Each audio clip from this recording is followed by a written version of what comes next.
If you had to puke bonds at this point, you've puked them. If you needed to get out at this point, you've gotten out.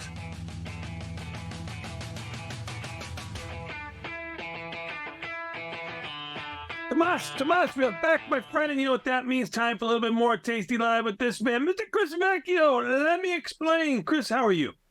I'm doing much better today, gentlemen. How are you? Tom, how is your recovery post-surgery? Slow. Slow and steady wins the race. Nothing to worry about. Oh, my God. Yeah. I wish that was the case. So, Chris, I learned a little something about you yesterday that I didn't know. Before you were brought on to the Tasty Network here, you had hair that rivaled the Sosnoff, and you made, I think, the fortuitous decision to chop it off and go with a more bat-like styled hair, not to compete with the Sosnoff. Is this true? The rumors are true. During the pandemic, I let it go. I even grew a mustache during the pandemic, which my wife was not a fan of. She's like, "You look like a real creep." I'm like, "Well, you're the one who's kissing the guy with the mustache, not me." So, but yeah, the hair was shoulder length. That to him too. It's true. It's true. It's still to this day.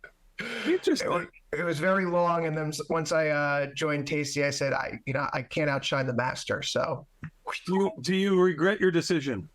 Not at all. This is much more manageable. Awesome. Good for you. Well, what are we going to manage today? Sosnoff is selling Nasdaq futures. How do you feel about that? I disagree. I'm in. Friday, I got in on S&P, on Nasdaq, and on gold. I was triggered across the board. I'm in at 43.93, just long futures for S&P. I'm in at 15,070 on the Nasdaq. I'm in at 1844 on gold right now. I think there are meaningful technical reversals in play. I think there's evidence that the bond market may have bottomed last week. We saw some of the biggest volume moves, not just of this year, but ever in TLT, in bond futures in the middle of last week, right as we saw bonds tick to their fresh cycle lows, yields at cycle highs. From a technical standpoint, that is a capitulation move, a sign of exhaustion in the market. And then there's been this change in Fed tone here in recent days, which we picked up at the end of last week and we were reminded of yesterday. San Francisco Fed President Mary Daly said this last week. Fed Governor Jefferson said it yesterday. We heard it from Dallas Fed President Logan yesterday as well. The rise in rates has gone high enough such that the Fed thinks that the market has priced in the equivalent of 1 to 2 more Fed rate hikes already. Fed officials have been telling us they don't need to do more at this point in time. And that comports with something that Tom says all the time, and Dylan has been reminding me of on overtime now that he's a regular guest there, which is the market leads the Fed. The Fed doesn't lead the market. So as it were, the Fed's telling us we're done with our rate hike cycle. Okay, this fear of needing to go higher for longer is done. You have your volume spikes here at the lows. I think that's credible evidence to suggest that we have a workable low here in the very near term. Until the tape action today, I would have agreed. Bonds being down a full point this morning, it doesn't, puts a little bit of cold water on that argument. But generally speaking, I am very happy to see you have come around to the at the very core thinking of kind of the foundation of the way we build out our logic here at Tasty. I think the Fed is listen. The problem with humans, with respect, probably humans, is that you're going to get. There's not a platform. There's not a party line. They don't pass out a summary that you have to stick to the script every single day. So you're going to get different Fed governors that are going to say different things based on their own interpretation of just, whatever it is that they're watching.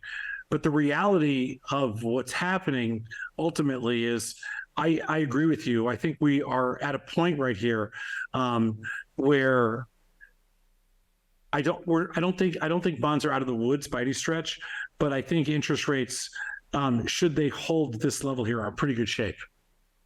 Meaning, I think we have reached an area where the marketplace is comfortable. Well, our position. If you had to puke bonds, at this point, you've puked them. If you needed to get out at this point, you've gotten out. If you're long on a trade, on a trade against something else, you've had ample opportunity to, at this point, to liquidate, close, adjust, tweak, whatever.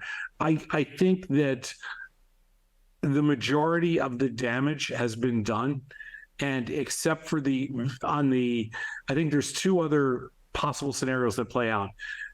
We haven't seen a crash in the bond market, almost for like forever, and at least since I've been around this business, we've seen kind of a reverse crash to the upside, but we've never seen a downside crash. The move in 2013, 2014 was far more violent to the upside than this downside is. People forget that, but Tony and I were trading it pretty aggressively back then. That move was violent, that up move. Yeah, I agree. This down move has been much more orderly. So there is the chance of some violence in bond prices here. I just don't see it. I think we're more likely to have, a grind. We've most likely blown our brains out, and now we're going to grind from here. When we look at the charts right now, we're kind of in uncharted territory. You have to go back 10, 15 years to find levels that have been similar to this. But the fact of the matter is the market's been pricing in, at least from my perspective, this expectation that you're going to see higher growth and higher inflation moving forward, which kind of brings us to this Thursday CPI report. This Thursday CPI report is actually expected to be a little bit better than the trend recently. We've long argued here that inflation would bottom in June and then rise in the second half of the year. But because of the composition changes right now and the way that price pressures have evolved here over recent weeks, it actually looks like this upcoming report could produce a decline, not just in the core inflation reading, which has been coming down over the past several months, but also the headline reading once more. And one of the things to consider about this is the Cleveland Fed's Inflation Nowcast report. Now, that doesn't seem like it's meaningful whatsoever, except for the fact that while it has been pointing higher, it's been outpacing the actual reading that we've seen on the headline inflation by about 0.2% every single month for the past 6 months. Right now, it's pegged in at 3.69%. To me, that says, well, if they haven't changed their model and they're looking at a reading similar to what we saw for the August official reading, then this has a chance of coming in lighter. The Bloomberg consensus forecast has actually moved lower here over the past 2 days from 3.7% to 3.6%.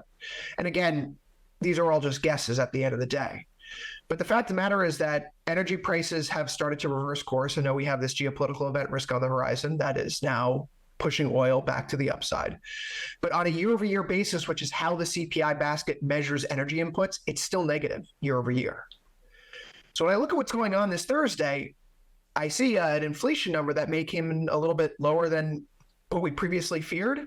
Well, if higher inflation the past few months has been one of the catalysts for getting people all scared about bonds, leading to this lost decade for bonds, one of the charts that's going around now, if you look at a 10-year return for bonds, you're basically, coupons included, you're underwater.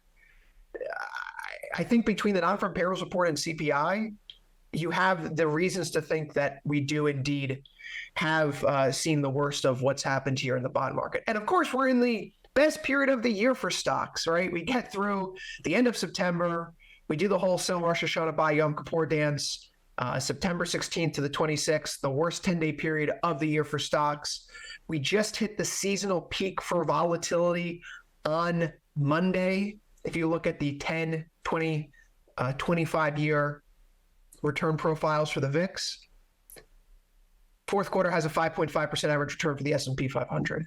I know this geopolitical event risk throws a wrench into things, but if the Fed is now telling us they've backed off and July was the last rate hike officially, well, historical tendency tells us that bonds tend to bottom at the meeting prior to the final hike. So there could be a lot more upside from here into the end of the year. Lower bond yields, that means higher stock prices as far as I'm concerned, barring World War III breaking out.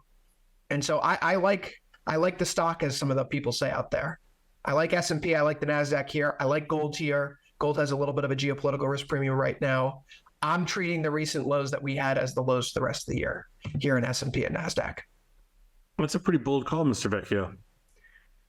I have my risk well defined at this point because the trades are in the money, and given the geopolitical event risk, I've moved my stops up to my entry point. So worst comes to worst, I get bumped out. break even.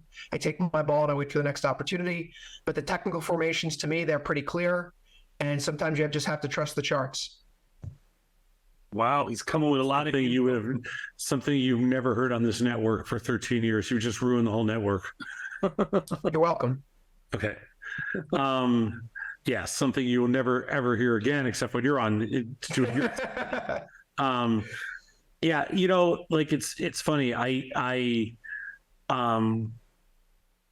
do think you could make a very strong argument here for it's an interesting entry point in any of the debt markets because you have low basis and high implied volatility. So it's a very cheap risk reward. It's entry point in bonds, notes, 2s, 10s, 30s, whatever it is. It's a really cheap entry point. Extremely high implied volatility, very low basis, great risk reward. It's the cleanest, it's the cleanest probabilistic play on the board. Stocks, I don't necessarily agree. I think you have a really interesting setup in Q4 for potentially for the Russell, which has underperformed all year and may come back and significantly outperform. I would expect. Well, that's talking your book there too. Yeah, but right? That's what I do talk my book because I actually trade my book. I know, but to Chris's point, if bonds have made their lows, yields have made their highs, your argument in the Russell is a lot of stocks have higher dividend paying stocks. They like yields to be lower. Then maybe there's some credence to what you're saying. Right? I mean, like if interest rates go higher, don't they hurt Russell stocks more? Isn't that the convention? Yeah, but I just made the call that they're the not. other way around. So you're agreeing with Chris on the bond side. Yeah, bonds I am. Yeah, for sure. I'm just saying, but for a different reason. It's not technical. It's not fundamental. It's simply based on price. I'm a pot odds player, so low basis, high implied volatility gives you the best pot odds. That's all it is. It's just a pot odds play. The Russell, on the other hand, is also a pot odds play at this point because there is some characteristics of the spread between the Russell and the S&Ps, the Russell and the Nasdaq, that could come back and it could contract a little bit in Q4 to bring it more in line for the year. The Nasdaq has been crazy strong all year. The likelihood of it keeping that pace going wire to wire, I mean, it certainly could, but I think I like the odds better of betting on small cap and selling Nasdaq for Q4. I like that a lot. I agree with Vecchio in the sense that this is one of the Q4 starting in October is usually, well, I shouldn't say every year, but it feels like the majority of the years there's been a bias to the upside. It seems like going into Q4 triple witching, there has been some upside bias, and it's been very tough to be, to trade it from the short side, other than 2018 and what was the bad year? 2018 or 2019? I don't remember. But one year we had end of 2018 when end the of plunge 2018 to extended 2019. Christmas. Yeah, that was like a meltdown crash type thing. That was ugly. But other than that, it's been a pretty bullish period. Speaking of 2018, I was looking at some positioning data yesterday. CTAs, commodity trading advisors, people who trade futures for the sake of just simply trading to make money, right? These aren't hedgers. Yeah. They are now the least net long they've been stocks since December 2018. So the market is really not long whatsoever. Everyone and their mother is concerned about what's happening with bond yields, which just showed signs of exhaustion. I look at the bullish reversal, key reversal that we see in the S&P last week. I see us return above after failing below it, but we return above the trend line from the last October, this March swing low. We break back above the neckline of the head and shoulders pattern. The Nasdaq has a double bottom working with it. As far as I'm concerned, all the technical signs are pointed higher from here. And positioning is on our side. It's not like this is a crowded trade at the moment. In fact, it's very crowded on the other side right now. It's taken some time to get there, but in terms of the bond market, you're looking at the largest net short position in treasuries ever still. So simply people shifting to the other side of the boat means that there's a lot of things that could push yields to the downside, could push gold higher, could push stocks higher. And quite frankly, it's still all one trade. right? The 1 month rolling correlation, the 3 month rolling correlation between ZB, ZN, and any of NQ, RTY, ESYM. They're very, very high right now. North of 0.85 when you look at the 1 month, north of 0.6 when you look at the 3 months. And these are, in some cases, multi-month or multi-year highs in these correlations. So as long as that relationship remains, if bond yields are going down, prices are going back up, well, I'm going to take the odds that it's a good move, a good environment for stocks. And that's how I'm positioned. I think we're all talking a book here at the end of the day. Yeah, and we're not disagreeing with you, actually, that it's not a good environment for stocks. It just depends what group of stocks. The stocks don't move like they used to. They don't move all together. The sectors have remained, kind of everything's living in their own little world. That's my biggest takeaway from 2023. Is that there hasn't been a lot of crossover. There's been, if some sector stayed strong, it stayed strong all year. If some group has stayed, there just hasn't been a lot of, there just hasn't been a lot of convergence. Not that many underlying groups, not that many different sectors have come back to kind of meet in the middle type of thing. And for that reason, I just think you're going to see a different kind of money movement towards the end of the year. That's all. I think it's the same money. It's just moving around, playing around. I don't think you're going to see. I don't think the geopolitical risk here is too great because it's a terrorist risk. It's not. I don't think it's like a national risk, and I don't think that there's. I don't think there's much risk left in the bond market, and I don't think there's much risk left in many of the commodities, especially because they've been on their butt all year, basically across the board. So. I don't know. That's it. I think you're going to see a decent drift in the fourth quarter to the upside, but it's going to be led by a different group of leaders. That's what I hope for. I mean, I do think we were way overbought in some of these, AI stocks and some of these crazy Nasdaq stocks. I think they've had their day in the sun. Oof, I don't know, man. If you're bullish, I think the Nasdaq's going to take you there. I don't think it's going to be the Russell. What's going to make anything change that the last 10 months hasn't already changed? Oh, we'll see. We'll see. That's why I get paid the big bucks, Tony, to make the bold calls, not the public calls. Chris, final words. CPI this Thursday is 8:30 a.m. Eastern, 7:30 Central Time. We'll be talking about that a lot more up on Futures Power Hour, which is every Monday through Friday, 1 p.m. Eastern, 12 Central Time. And of course, Dylan Radigan's now joining us on overtime, at least 3 days a week. He'll be back this afternoon at 4:30 Eastern, 3:30 Central. Good job. Good job out of you. I'm not so sure about Southnoff. We'll take a quick 90-second break and come back. We got more Tasty Live after this with Mark. Just to bring up Chris's point real fast, IB rank in bonds is 60. We haven't seen that pretty much the whole year. Going into a number that probably won't come down at all between now and Thursday. That's about the highest level of implied volatility we've seen in the 30-year. You're talking this week, October, 20%. It's higher than the S&Ps. It's been higher than the S&Ps for almost 2 weeks now, volatility in the bonds, yes. I know, but to me, getting late in the year, bond volatility being higher than S&P volatility, I like that trade better. To me, that's a trade. Mm-hmm. And if you go into the ZT, well, ZT is not really that tradable. Let me take that back. That's not really ZN. Well, it's easier to look at volatility in TLT. You haven't seen such volatility at this level since, early March. Yeah. To me, I kind of feel like that's where the trade is going into Thursday. Very good. So hopefully we'll look to put out some more trades in the bonds. Appreciate it, Chris. Appreciate your time. We're going to take a quick 90-second break.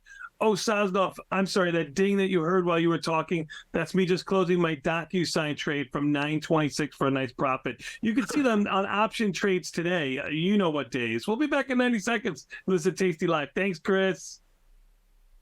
Not so sure about you, Sosnoff.